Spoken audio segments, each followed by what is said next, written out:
promise. I left the city, I've been browsing, treading water that they drowning.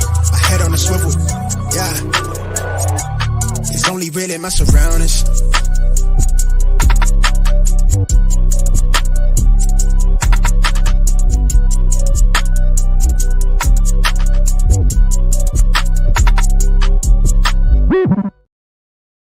Hello and welcome to episode 203 of the Smash Accept podcast.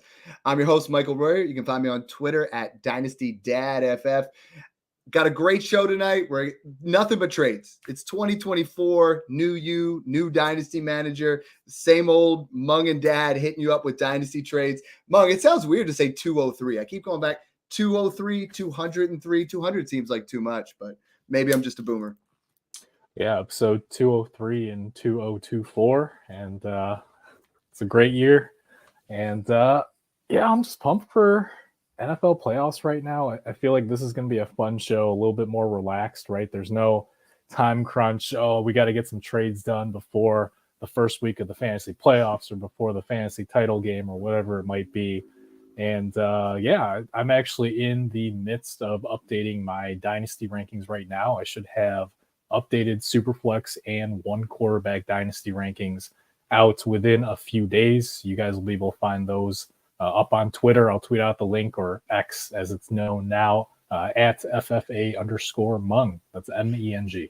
And I think this is a fun time to do that. I mean, this is the first full year where I've done rankings, and it's like I was talking about it with some people on the Patreon, and they said, well, why did you move, player X up and player Y down? And I said, a lot like what you talk about is in season, a guy like Christian McCaffrey, a guy like James Conner, someone that is a veteran that's putting up points, you have to move him up because in season production matters. When you get to the off season, now we're in an area where obviously Aaron Jones goes down in value a little bit, and a guy like James Conner goes down a little bit in value, and some of these younger upside wide receivers kind of move into that area because in the season rankings are more about production versus value. When you come into the offseason, it's strictly value, in my opinion. Yeah, and I always preface that in my rankings articles. If you actually bother to read the couple paragraphs before you dive right into the rankings and just scroll down. Straight down. I do say that my dynasty rankings align a lot more with redraft rankings from about September through December, right? Because like you said, it doesn't matter if you think Drake London's going to be amazing, because right now, if we were talking a month ago, with Desmond Ridder, you're not going to feel good starting him. So he's going to be on the bench for those couple of games where he goes off. Mm-hmm. And he's really not going to help you win a fantasy title outside of maybe some dynasty best ball leagues, right? Mm-hmm. And that's why when we get to the offseason, that's why we talk about so many things about insulated trades and different types of values and, minimizing our risk and moving around in different ways. And I think it's just a fun time to talk about people's different strategies. I know for me right now, a lot of the leagues are a lot more dormant. People want to sit back and enjoy football. They don't want to think about that. And I've been putting out articles for buys and things like that. But how do you view the first couple of weeks in January? Because we did just grind hard, right? November, December, that is straight up grind time. You're trying to win that money. You're trying to get that team to where you want it to be. January, a lot of your leagues relax a little bit more. How do you go about facilitating trades or even, starting that process? Yeah, I'll say this. If you love trading all year round, you're raring to go right now. Sure, go ahead, send out some trade offers, manage your team however you see fit. I will say I am more in the category where I'm going to take a little bit of a breather, right? They say that if you take an afternoon nap, your work productivity would actually go up for the rest of the afternoon. Now, don't quote that to HR if you get in trouble for taking a nap at work, but that is what studies have shown. And I think a little bit of a break too can help you refresh a little bit, right? Help you be more energized when you do dive back into dynasty rankings, dynasty trades, whatever it might be. However, at the same time, there are opportunities because we talk about in season when there's a Thursday night game or a Monday night game or a Sunday night game, everyone's attention is focused on those games. And that means that if a player does poorly or if a player blows up, their consensus value can change very quickly because it's not the 30% of people who are watching Red Zone or who are watching the Ravens game who saw a really nice play, right? Literally every football fan, for the most part, is watching a lot of these playoff games. Yeah. So how do you separate that then? Because that's the biggest thing for me. My biggest thing I'm saying to myself right now is I am not buying players in the playoffs, especially not veterans. You know, I had a couple people reach out in the DMs this week and say, I'd like to buy Christian McCaffrey. Why? Why are you buying Christian McCaffrey right now? You know, like if something happens in the playoffs, that value goes down. You know, now's not the time to go out and I know we talk a lot, and it's Snoog and I did in the last podcast about there's some veterans to buy for sure, but paying up right now in the playoffs is something where I'm not making a trade for a guy in the playoffs, but I am still being active for trades. I'm trying to look things out and I'm trying to cash in. You know, you get the right guy that you've been trying to sell all year and he scores 2 touchdowns in a playoff game and everybody saw it.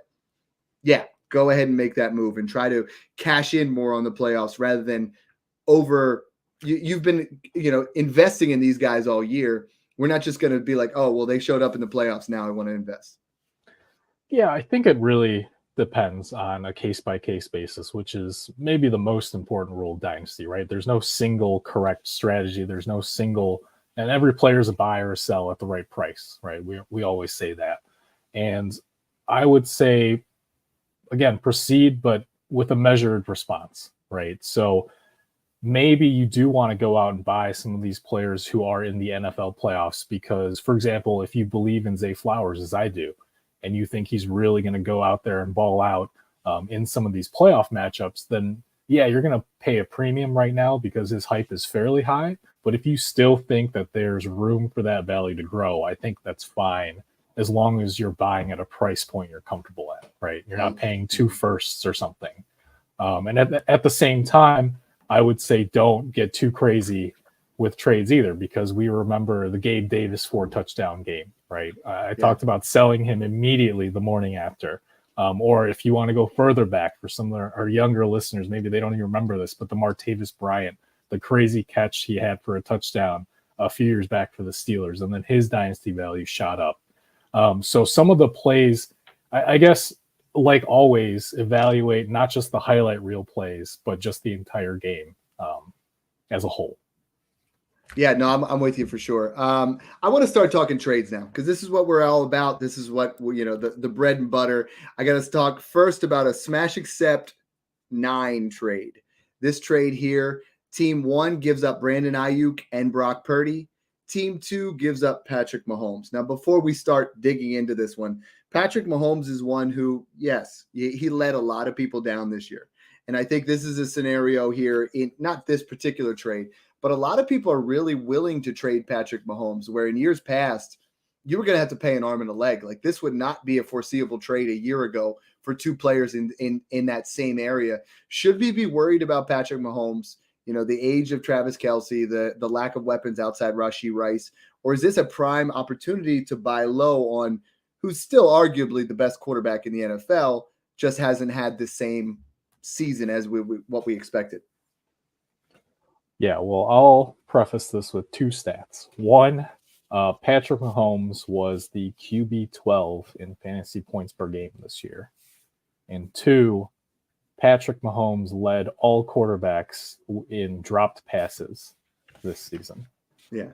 So again, you can read into that however you want, but personally, I would be buying all day if that's the price it takes to get Mahomes in your Superflex league, because again, you're talking about a guy who probably just had a career low season in just about every efficiency metric because he had 0 wide receivers and an aging Kelce to throw to.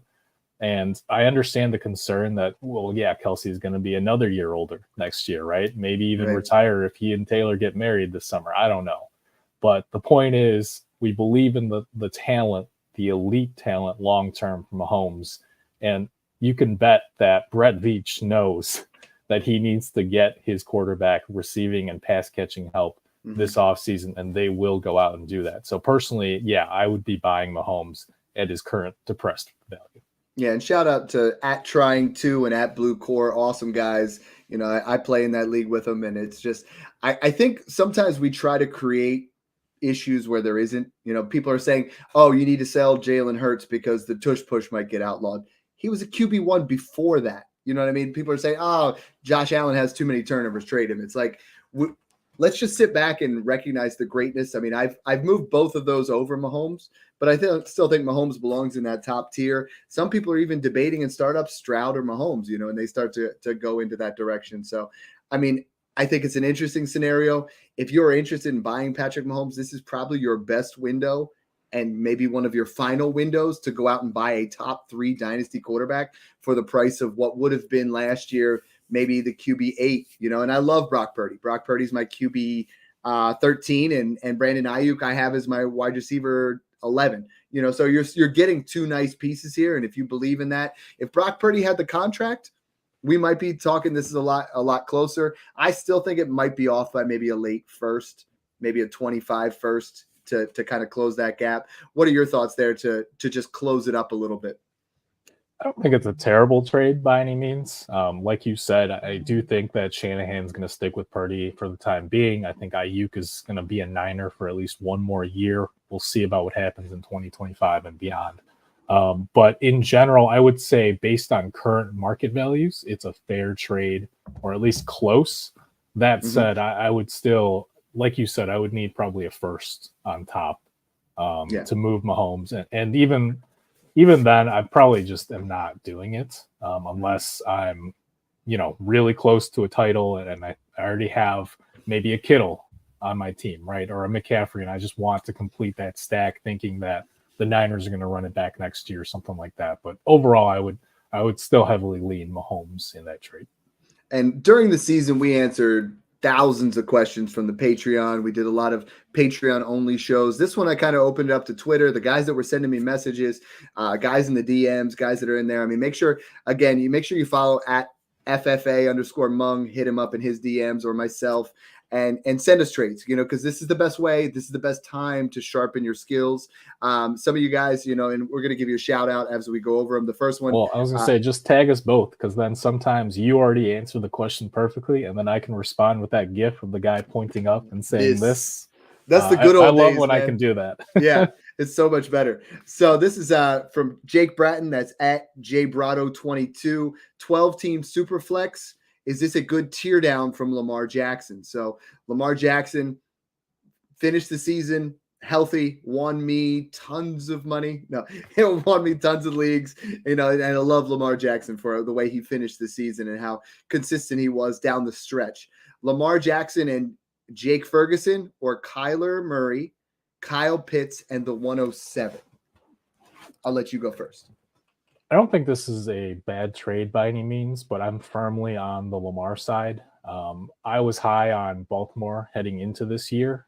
And for as good as that offense was, you have to remember, one, they lost Mark Andrews halfway through the season.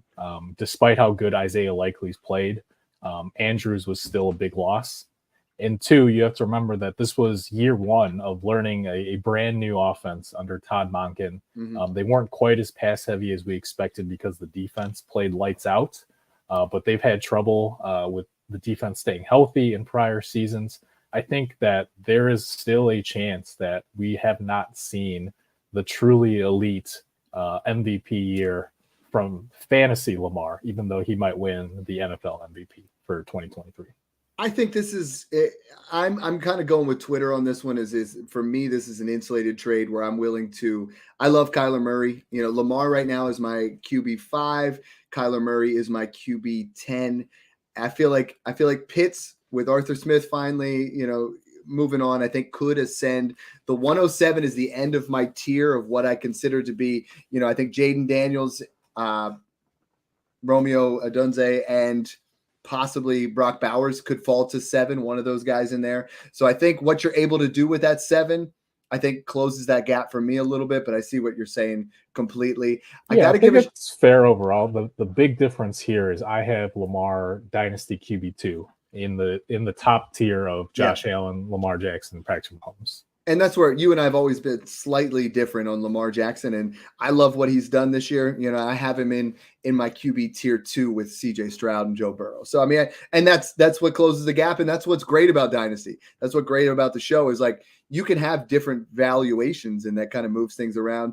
What else is great about the show is Now on Twitter, guys, you guys can answer. We can answer your questions live. We can, if you guys are on Twitter or on YouTube, we now have the option to do that. So Anthony Machka, I hope I said that right, said, glad I can listen live. Good evening, guys. My man Jamie just comes on. He's like, yo, but we just recorded a show with Snoog and people were asking questions. Guys, you can do that. Like in the Patreon, obviously we answer thousands of questions, but when you guys see us pop up on your live feed, hit a retweet, jump in there. You guys can ask questions while we're recording, spur of the moment. Yeah. Mung just talked about, yeah, exactly. Mung just talked about Lamar. You had a Lamar question, throw it in there, get it in, get it going. Next question. I will say real quick while we were on that topic, one other thing for our Patreon subscribers who are listening to this show. I'm not quite as active as Dad in the Patreon. So if you tag me in trades, I will almost always get to them because then the notification pops up immediately for me. Just an FYI. Love it. Next one. You guys are killing me with last names today. I'm trying my best. This one's from Dakota Caparelliotis. Yeah, I think I got that. Who's the 101? If you had to choose between the 101 and a one quarterback league between the 101 this year, Marvin Harrison Jr., or the 101 last year in Bijan Robinson, who is your choice and why? I'll let you go first on this one because just as a broader response, I'll say that I haven't started doing my 2024 rookie research yet. Mm-hmm. I'm not quite as involved in college and watching college games as you and John and Snoog. So all I can tell you right now is that Marvin Harrison Jr. plays for Ohio State. So I always hold my rookie evaluations until a couple months into the offseason when I actually get time to be more informed. So I never want to give generic answers for you guys, just FYI. I have Bijan Robinson slightly higher, and here's why. Now, the vote itself was 83-17. Bijan Robinson is a special running back talent. Absolutely phenomenal. We saw the floor of Bijan Robinson. We saw a back-end RB1 floor. The ceiling is RB1 overall. We know that, and we know where he's at. Marvin Harrison Jr., I think, right now, day one is a top 6 to 8 dynasty wide receiver. We know wide receivers have longer longevity. We put it into that area. My concern is we don't know the landing spot yet. The landing spot for Marvin Harrison Jr. could be fantastic, right? Or it could be the New England Patriots. We get to an area where the only difference for me right now is Bijan Robinson has proven that he is idiot coach proof and that he is in an area where he's going to be able to put up RB1 numbers every year. If he was able to do it now, he's clearly going to do it with a better head coach. He's clearly going to do it with an improved quarterback. There are so many things that went against Bijan Robinson this year. If anybody's selling, which I don't think they are, you should be buying because Bijan Robinson is an absolute stud. Yeah, and I'll say this, without knowing a ton of details about Marvin Harrison Jr. just yet, I would lean Bijan as well. For all the reasons you just said, and plus we already know Arthur Smith's gone, right? Whoever they bring in, knock on wood, cannot be as bad as Arthur Smith. And number two, I will say the one caveat is if you think that you'll be able to flip the 101 for a huge amount in a couple months, again, this is coming down to knowing your league and your league mates. How big will the hype grow, right? Do you have a Buckeyes fan in your league who's going to overpay for the 101? Or do you have a fan in your league who maybe is a Bears fan or something, and if you think they're going to trade down and take him somehow, and then he'll be able to give you, 5 firsts or whatever it is. Again, the only caveat is know your own league and what you are going to be able to get for Bijan or the 1.01 come May or come August. And I think that's a lot of the questions. I mean, the next one sent in from Stu Pediso. He said basically the same thing. We're looking at a Dynasty 12-team Superflex 0.25 points per carry. Is it Anthony Richardson or Caleb Williams? Another interesting scenario is where we go, where I love Anthony Richardson. I know you do. I think this year is the year where, we saw in his 2 healthy games, QB2, QB4, he's one of my biggest buys in the offseason if anybody's selling. But we get into the known versus the unknown again. You come into the 101 itself is more desirable to everyone. Whereas Anthony Richardson, someone might have been burnt by the fact that he missed most of the year. Someone might be injured, might have had RG3 10 years ago or whatever, and just been like, okay, here we go again. Then the 101 carries more value than, or at least equivalent value to Anthony Richardson. 1 for 1, I'd rather have Anthony Richardson, the player, over Caleb Williams. The pick, if I'm like rebuilding, I think I can get more for the 101 than I can for Anthony Richardson, is my answer to this question. I would stick with Anthony Richardson. You're going to hear a lot of Anthony Richardson love from me this coming off season. But for now, suffice it to say that, again, I mentioned it last offseason when we were talking about quarterback prospects. And more, my lean has heavily shifted into team situation, because I think it's really difficult to tell which prospects are going to be can't miss generational, quote unquote. Because no one has really solved that answer, right? Not NFL Scout, not Dynasty experts, quote unquote. And so for me, I think part of it is the surrounding cast and the coach and how they're going to build around the strengths of that quarterback. Thank you, Anthony, in our live chat. He said AR-15 tied to Steichen, and that is 100% on target for why I'm so high on him. We've seen what Shane Steichen was able to do with Jalen Hurts. We've seen regression from that Eagles offense with Steichen gone. And we've seen Gardner Minshew even have flashes under Steichen, right? Were it not for a missed 4th and 1 short pass to their, 4th string running back or something, they would be in the playoffs despite all the issues that team had. And when Richardson was healthy, we saw in a limited sample size of 2 to 3 games that he was already an elite top 5 fantasy quarterback just from the rushing production of the goal line touchdowns. So if we do think Richardson can develop even a tiny bit as a passer, I think he will very quickly ascend into that elite tier in Dynasty. Yeah, I love it. I think my biggest takeaway is I am tearing off Lamar Jackson down to Anthony Richardson if I can. I think that's that area. I think he's that next guy that's going to join tier 1.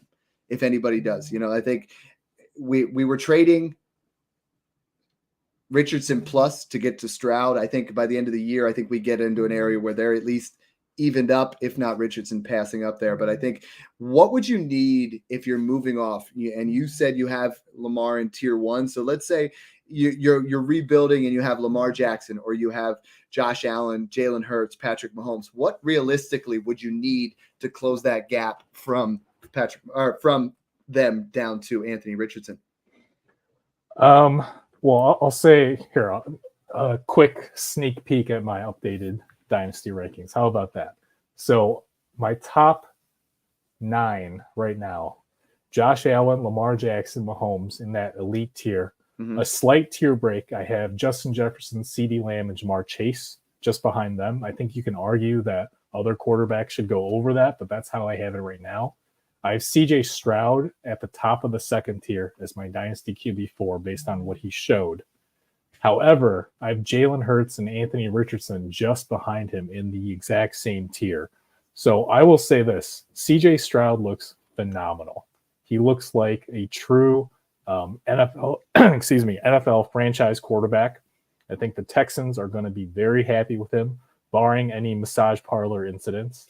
And however, despite all that, I think in fantasy, Anthony Richardson in 4-point passing touchdown leagues could still be far more valuable for years to come. Now, that doesn't mean that Stroud can't be an elite passer like a Burrow, where we still have him very high in the Dynasty rankings. That's why I have him at QB4. But when you look at, for as good as he was, Richardson was a much better fantasy quarterback this year, even as a rookie. Yeah, I'm for it. I got a couple more questions here. Next one sent in from just straight up at Fantasy Football. I like that. It's a lot more easy than some of these last names. Bijan Robinson or Saquon Barkley, Travis Kelce, and Stephon Diggs. Now, Mung, I want to preface that like one of my biggest buys in this entire offseason is Saquon Barkley. We are about to get the divorce of him and the Giants. He's going to be freed. Stephon Diggs, again, we know for the first 10 weeks of the season, every year he shows up as a top 5 to 8 wide receiver, falls down a little bit in the stretch, but he's a buy for me. Travis Kelce, I'm a little bit worried about. There's a scenario, there's a real life scenario where he does retire, and we start to see the decline of Travis Kelce. 3 for 1 here. Twitter has it 60-40. Which side are you on? Yeah, I'll start by saying it's Bijan for me, because in order to sell an elite dynasty running back, I would need at least one surefire piece. And I still believe in the talent with Barkley, but it's still a messy situation where the Giants could tag him yet another year. And we'll see what happens with that. So I will say I still want Bijan because I am a bit worried about buying into the veterans right now in Kelce and Diggs. But I do think it's worth going off a little bit on a tangent here and talking about Kelce, because he is a piece that a lot of dynasty managers are going to struggle with valuing this offseason, right? And here's my take, where I even though I joke that he could retire and sail off into the sunset with Taylor Swift this offseason, I do think he'll continue to play at least one more year. And my current projection for him in 2024 is I think that people are going to be way off of him. And certainly he's not going to be that elite every week top 1, top 2 tight end that we've known him as for the last 5 years or so. However, I think he can still be I would say like a Jason Witten plus towards the end of Witten's career, where he was just such a red zone monster that if Kansas City can just figure out some wide receiver help, I think Kelce's still going to be pretty heavily involved in the red zone. And as long as he's got Andy Reid and Patrick Mahomes scheming things up, I still think you're going to get a top 10, maybe even top 5 fantasy season from Kelce next year. So I would be buying him on contending teams for a late first or less. I think you'll be able to get him for a couple of seconds in some leagues after, assuming he's not like blowing up in the actual NFL playoffs over the next few weeks. And like I said, we have our YouTube and our Twitter talks. I mean, we even get people saying how hot Travis Kelce is. So that's a great one to add in there. It's a little bit different than our normal clientele with that, but that's awesome. I think you're right. I mean, if you said it's Saquon Barkley and 2 first-round picks, it sounds a little bit different. But I do agree with you. I think Stephon Diggs. I do think Travis Kelce. I think Devontae Adams. There's a lot of guys that are going to become buys because people are worried about that age number.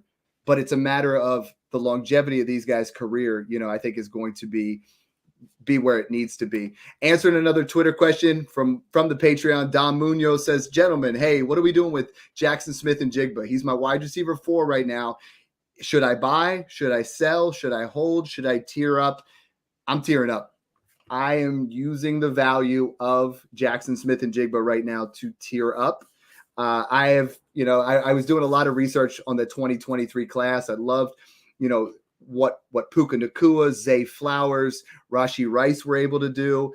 We just didn't see it from Jackson Smith-Njigba. So I'm willing to try to get out ahead of time and tier up into that top 12 range, those guys that I'm really trying to get, because guys that struggle year one, and yes, sometimes it's situational, sometimes they don't recover it. And I love Jackson Smith-Njigba as a talent, but I am personally, especially if he's your wide receiver 4, I would be trying to package up at 25 first. I would try to be packaging up, another running back and move myself into the next tier above Jackson Smith-Njigba, or even at this point, and as crazy as it sounds, is I've seen people get Zay Flowers or Rashee Rice plus for Jackson Smith-Njigba. I've seen them get Jaden Reed plus, and I think those guys are really ascending to a different level. Yeah, I don't have an issue necessarily with tiering up with JSN, depending on the price. But I will say he's more of a buy for me. Tyler Lockett really trailed off over the second half of the season. You have to imagine that he's probably gone. Pete Carroll, he's gone now. We just found that out today. And that's not to say any disrespect to Carroll, because clearly I think we saw from how the last couple of seasons gone that Russ was more of an anchor for the Seahawks than Carroll, right? But still, we know that Carroll has that old school kind of mentality where if they're up, they're going to grind out the game on the ground, right? They're not really throwing. They're not keeping up those leads. So really, the Seahawks wide receivers were somewhat game script dependent for most of the last few seasons. So I think we see JSN in a bigger role next year, perhaps with a more offensive-minded coach who's a little bit more pass-heavy And then finally, I do think that even though we didn't see a ton of production from him, he was efficient in the few games where he got a lot of targets. And again, I'm still not worried. I liked Zay Flowers a ton. I think he and JSN are still in the same tier. I actually would still prefer JSN over Rashee Rice. I know a lot of people are high on Rice, but personally, I do think they bring in wide receiving help next season. Mm-hmm. And while Rice showed a lot as a playmaker and a yards after the catch guy, I don't know that he's going to be some true number one from Mahomes that I've seen some people projecting him as. I love all those guys in that range. I have them all worth the 108 to 110. From 20 to 25, I have Addison, London, Smith-Njigba, Rice, and Flowers. I think those are some great buys for the offseason. All of them could have potential changes at, well, aside from Rashee Rice and Flowers. I mean, they could have quarterback changes. They could have a lot of different scenarios here that could bump up their value. And you say it all the time. And, we talk about iron sharpening iron, but it's price dependent. Jackson Smith-Njigba, if I'm a contender, I am trading up and I'm trying to get myself into an area where I think I'm getting more. If I'm a rebuilder, I'm trying to insulate and see if I can get, a certain pick in that area plus him. Speaking of picks, we got a question sent in here from Jamie. And I think since Mung's on, it's perfect to talk Jalen Waddle, because Jalen Waddle is, to a lot of people is very polarizing if he's a buy or a sell. This is James Cook, Cortland Sutton, and the 107 in a 12-man PPR. If this is super flex, I am smashing the package side so hard because I'm taking Romeo Odunze. I'm taking, Brock Bowers, whoever falls into that area. But I love Jalen Waddle. I just think if we're talking 107 plus Cook plus Sutton, if it's 107, one quarterback, I think that's about right. I think we're, getting into an area where it's going to be another wide receiver, but I'm leaning that way. What about yourself? I still believe in the talent for Waddle. But with how James Cook is valued and some of the blow-up games we've seen, if you're getting a first on top plus, a little throw-in with Sutton, I would lean the package. And the reason is it just felt like I watched a lot of Dolphins games this year because I was very high on them coming into the season. It just seemed like every catch, something was up with Waddle. Like he would go down with a shoulder or an ankle or something. And he didn't miss a ton of games, like 2 with the concussion, I think, early in the season. And then he was pretty healthy overall until the final couple games with a high ankle sprain. But it just seemed like after like half of his catches, he would come up limping from something or other, which worries me a little bit about him ever becoming, a true number one, even once Tyreek Hill is a little bit older. So I have dropped him a little bit in my dynasty rankings. I wouldn't sell low on Waddle, certainly, after a somewhat disappointing season. But in this scenario, I would lean the Cook plus 107 package. You were trying to buy him low from me in Smash 1 so I could win that championship. I still want him. Still want it all. Shout out, John. You can't be there. Someone else in Smash 1 is going to have to take it. We're at 3 years in a row of the analysts taking it. Someone else is going to have to step up. Looking at you, Jake. Looking at you, Draggers. Let's go. No. Next question, and this is a great one, sent in from Jack Newton, and I love this. He put, "What's your thoughts on the 101?" I have Dak Prescott, Kyler Murray, Daniel Jones. Do I need the 101? Or do I need Caleb Williams at the 101?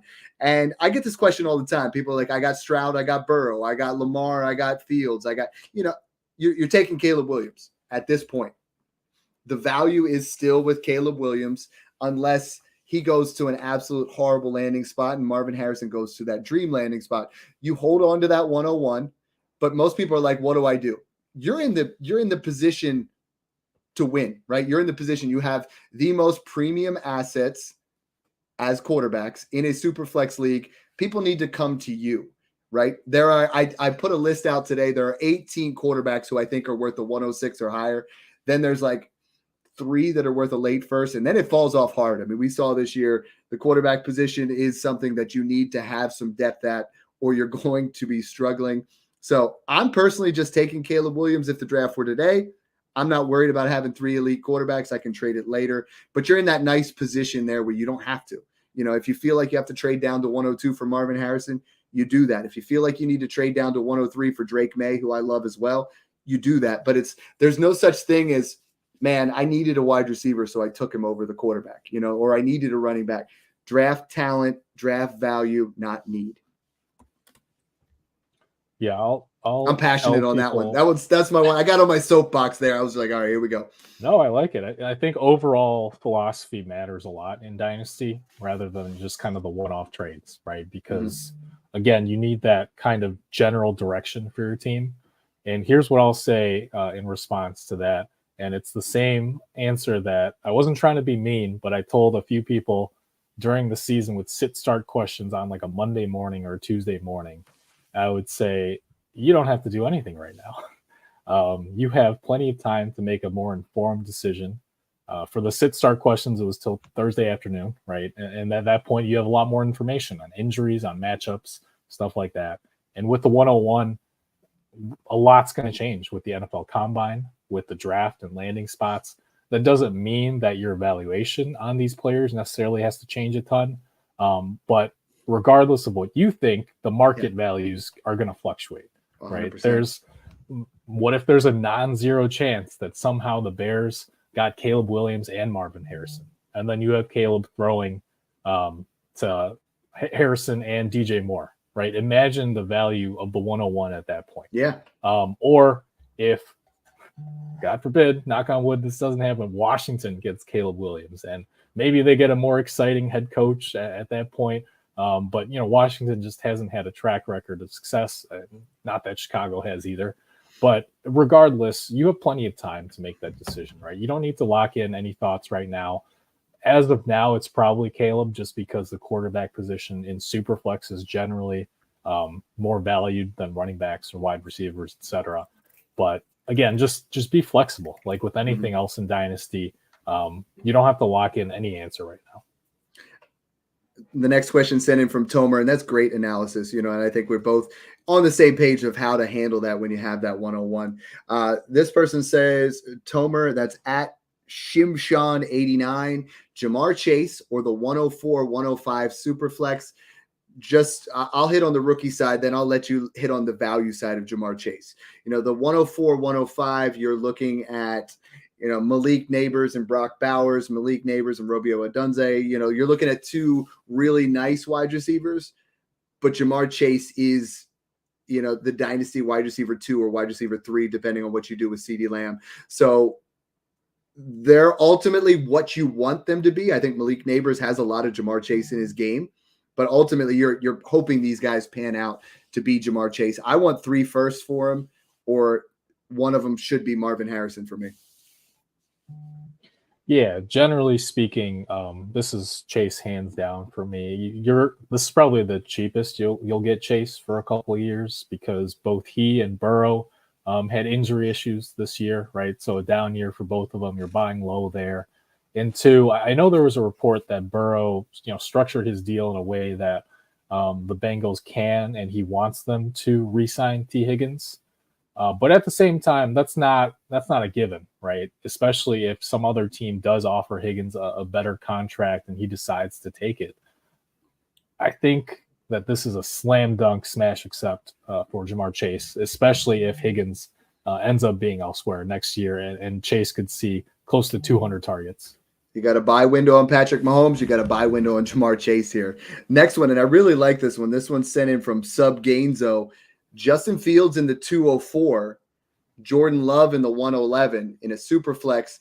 It's a 4-point passing league, which does favor Justin Fields a little bit more. Twitter was 67-33. Jordan Love, you guys know, was a guy that I was buying all offseason. Same with Justin Fields. So I kind of don't see a major difference right now between the 111 and the 204. It's a slight lean. I have Fields a few spots ahead of Jordan Love, but I love Jordan Love going forward. So if this was the 108, I'd say it's a smash. It's the 111. Twitter has it 67-33. I have it a lot closer to 50-50 because I do think Justin Fields is a guy that, a lot of people are debating if he's going to be a starter. He is going to be a starter somewhere. And if it's not Chicago, it will be somewhere else. And I think he'll have another opportunity here to thrive. Jordan Love is a buy in the offseason for me. So I can see this either way. I'm still formulating strong opinions about my quarterback rankings, because now between 9 and 15 is very messy. because I think all those Yeah. guys have high ceilings and some Right. uncertainty tied to them. I will say this though. There's a non-zero chance that I have Love ranked over Fields straight up when Yeah. I have updated dynasty rankings out, because one, I don't think people realize just how good Jordan Love was, unless you're a Packers fan, in which Mhm. case, your love for him is probably a little bit too much.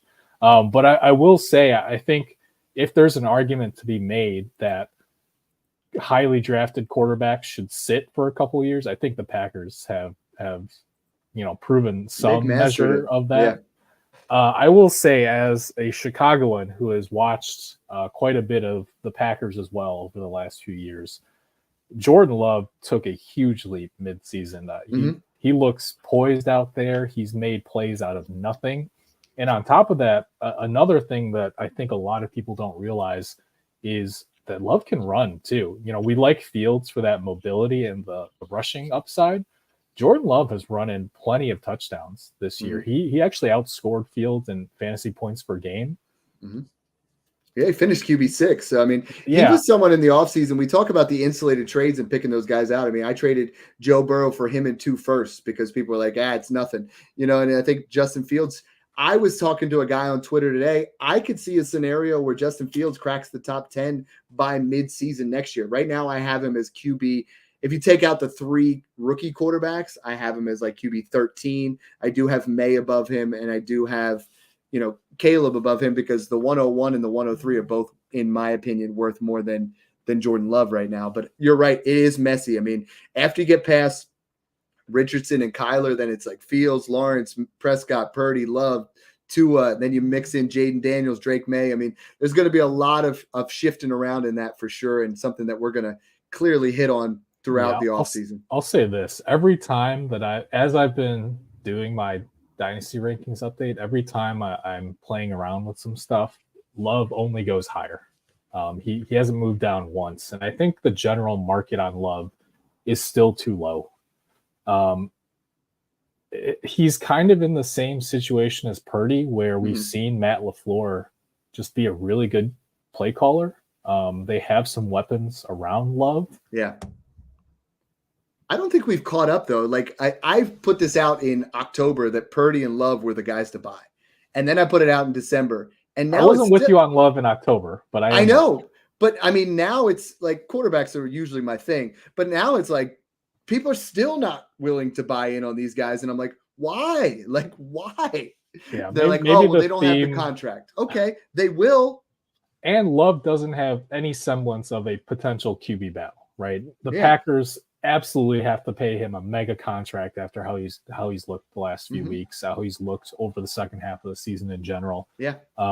Maybe the theme of this show is going to just end up being buy Jordan Love, because he's still probably way too low in a lot of rankings. Yeah. I mean, I'm arguably, I thought I was higher on him than most, but I'm probably a little bit low on that too. So, I mean, I think you could argue for him as high as QB 9 or 10.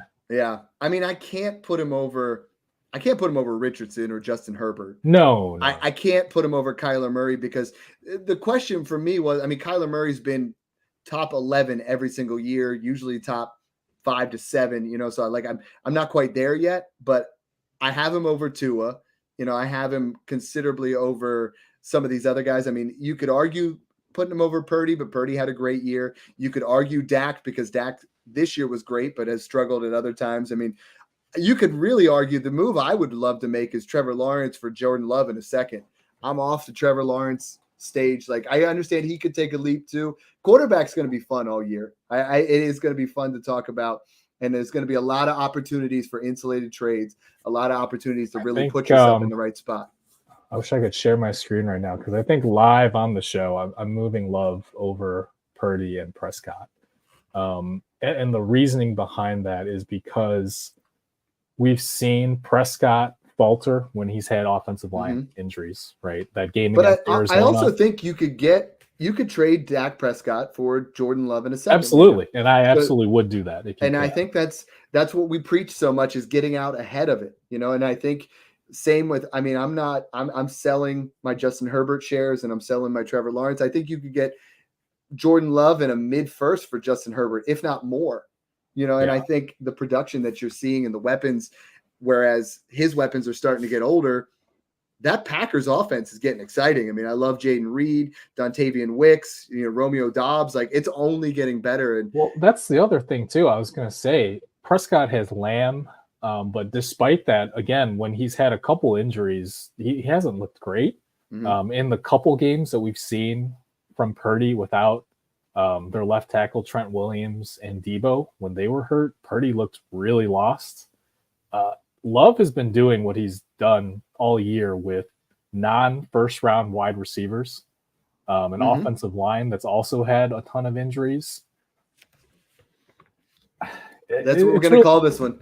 Yeah. Buy into Love in 2024. That was actually our last question too. So, I mean, Mung, I'm excited. There's a lot of fun things. We're going to start getting guests on here. It's going to be a great year in 2024. And, this has been a fun show because even as you and I are talking about it, completely unscripted, we're both fixing each other's rankings and kind of like sharpening it up. And I think the listeners appreciate that. I appreciate it. And it's great when we can do these things back and forth. Yeah, I love it because, like you said, I'm always willing to change my opinion. I came around on Jalen Hurts a little too late. I should have listened to you earlier. So, yeah, I'm actually a little stunned right now because this is kind of a revelation for me. I'm like, man, I still had Jordan Love too low. You're moving them on up, man. Hey, Thanks for tuning in, guys, and enjoy the process. Buy some Jordan Love.